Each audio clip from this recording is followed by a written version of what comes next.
குரு கிருப யாத்திரை மற்றும் நவ ஜோதிர்லிங்க யாத்திரை என சிறப்பு சுற்றுலா ரயில் யாத்திரைகளை IRTC அறிவித்துள்ளது. இந்திய அரசின் ரயில்வே அமைச்சகம் கடந்த 2014-15 நிதிநிலை அறிக்கையில் பல்வேறு சிறப்பு மற்றும் யாத்திரை ரயில் அறிவிப்பை வெளியிட்டிருந்தது. இதன்படி ஜோதிர்லிங்க யாத்திரை, குரு கிருப யாத்திரை என்ற 2 யாத்திரைகள் முறையே வரும் பிப்ரவரி 5 தேதி மற்றும் பிப்ரவரி 14 தேதி துவங்க இருக்கும் திட்டத்தை IRCTC சென்னையில் வெளியிட்டது. ரயில்வே அமைச்சகம் 2014-15 பட்ஜெட்ல சுற்றுலா ரயில் அறிவித்துள்ளது.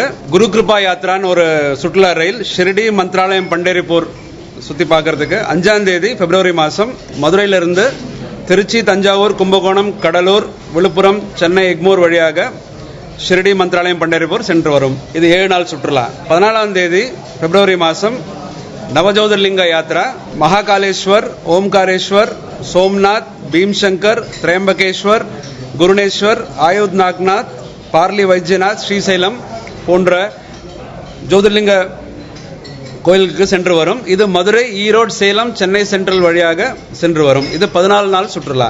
இச்சிறப்பு ரயில்களில் 7 sleeper coach, 2 3 AC coach, 1 2 AC coach, 1 pantry car, 2 power car என மொத்தம் 13 கோச் உள்ளன. ஒவ்வொரு கோச்சுக்கும் சுற்றுலா மேலாளர் மற்றும் பாதுகாவலர்கள் தனித்தனியே நியமிக்கப்பட்டுள்ளதாக தெரிவிக்கப்பட்டுள்ளது.